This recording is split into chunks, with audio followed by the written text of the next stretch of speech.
Каждому человеку необходима мечта. Декорации были выполнены в некотором концептуальном стиле. Было весело, но не всегда смешно. Почему-то ему не приклеили нормальную полноценную бороду. Возникал образ только мельниц и ничего более. Здравствуйте, дорогие снобы! Добро пожаловать на мой канал Петербург для снобов, где я вместе с вами путешествую по петербургским театрам и делаю обзоры спектаклей, которые идут в этих театрах. Сегодня мы идем в молодежный театр на Фонтанке на спектакль «Дон Кихот» по пьесе Булгакова, которая написана по мотивам Сервантеса. Да, Булгаков в свое время переработал немножко пьесу Сервантеса, чтобы можно было ее поставить на сцене. Булгаков немножко вольно обошелся с сюжетом, но, во-первых, по-другому и нельзя сделать, по-другому невозможно засунуть большой роман двухтомный в трехчасовое представление, а во-вторых, Булгаков это сделал с присущим ему талантом. В целом это все смотрится гармонично, уместно, и самое главное, что сам дух романа в пьесе Булгакова сохранен. Сначала я хотел рассказать фабулу этого романа, но это классика, это знать надо, поэтому будьте добры, прочитайте сами этот роман, ну или хотя бы пьесу Булгакова, потому что все знают про Дон Кихота, что он боролся с ветряными мельницами, но это всего лишь маленький эпизод из большого романа, и там очень много других сюжетных линий, не менее интересных. Поэтому каждый образованный человек должен этот роман прочитать самостоятельно. Почему его надо прочитать самостоятельно? Я сейчас, наверное, не готов высказать главную идею романа Сервантеса, поскольку для этого мне надо еще раз его прочитать. Выскажу лишь предположение, какая там могла быть главная идея. Мне кажется, что главной идеей романа Сервантеса, как, впрочем, и пьесы Булгакова, может быть то, что каждому человеку необходима мечта. Его реальная заветная мечта, к которой он будет стремиться, которую он будет держать в уме и в сердце, поскольку без мечты, без настоящей мечты, человек просто теряет смысл жизни и в итоге либо доживает уже свою жизнь без удовольствия, либо, если он в качестве своей мечты выбирает какую-то ложную мечту, то часто сходит с ума, как и Дон Кихот. Это лишь мое предположение. Если вы считаете, что вы понимаете этот роман лучше, и у вас есть какая-то другая идея, то обязательно об этом напишите. Здесь я не готов высказывать свое экспертное мнение.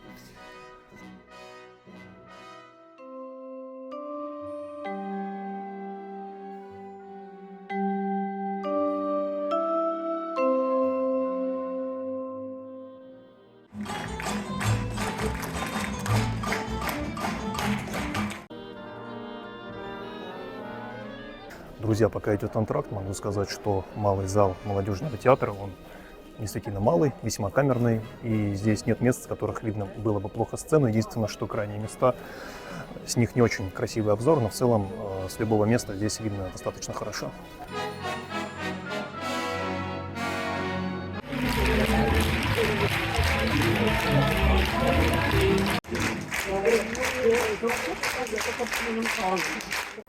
Итак, друзья, закончился спектакль «Дон Кихот» в молодежном театре на Фонтанке. Мне спектакль понравился. Был сохранен дух произведения, как и Сервантеса, так и Булгакова. Было минимальное количество вырезок, то есть текст, за некоторым исключением, был сохранен полностью. И несмотря на то, что декорации были выполнены в некотором концептуальном стиле, это не помешало насладиться классическим духом произведения. Актеры играли хорошо. Дон Кихот и Санчо Панса мне понравились, но, честно говоря, образ Дон Кихота я представляю себе несколько по-другому, и почему-то ему не приклеили нормальную полноценную бороду.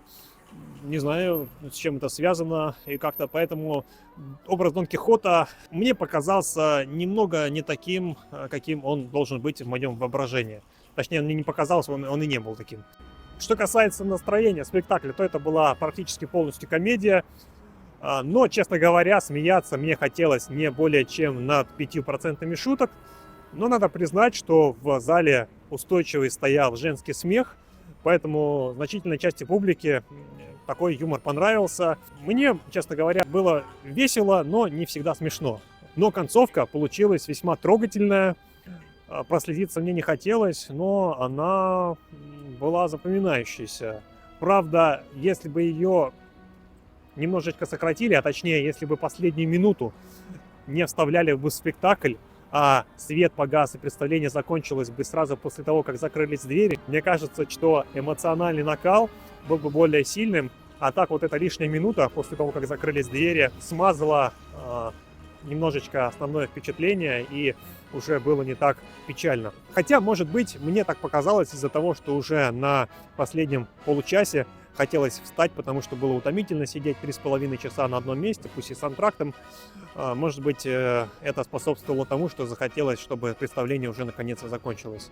Я бы оценил этот спектакль на 8,5 из 10. И в целом могу рекомендовать этот спектакль в молодежном театре на Фонтанке. Я, правда, не очень понимаю, почему он называется до сих пор молодежным, ибо средний возраст артистов на сцене был 45-50 лет, а молодежь, насколько я понимаю, это студенты РГИСи, были использованы в основном только в кордобалете. Я думаю, что мы еще обязательно сходим в молодежный театр на Фонтанке. Мне кажется, что это очень достойный театр, и там можно посмотреть и как и классические постановки, так и современные, но без всякой постмодернистской ерунды, и получить настоящее театральное удовольствие от спектаклей, которые там идут. Друзья, а если вы вдруг не можете пойти или не хотите в молодежный театр на Фонтанке на Дон Кихота или в какой-то другой театр, где идет спектакль Дон Кихота либо по Булгакову, либо просто по мотивам романа Сервантеса, то обязательно прочитайте роман Сервантеса, ну или хотя бы пьесу Булгакова. Она тоже хороша, потому что это классика, это знать надо. И любой уважающий себя образованный человек должен знать, чтобы при упоминании Дон Кихот у него не возникал образ только мельниц и ничего более. Итак, если вам видео понравилось, то поставьте лайк, подпишитесь на канал. На этом я с вами не прощаюсь. Я говорю до скорых встреч и до новых спектаклей. А что еще мне сказать-то там надо было? Чтобы не было, знаешь, что там моя башка одна такая внизу торчит, а потом огромный лев. Играет, так играет, а что там у нас?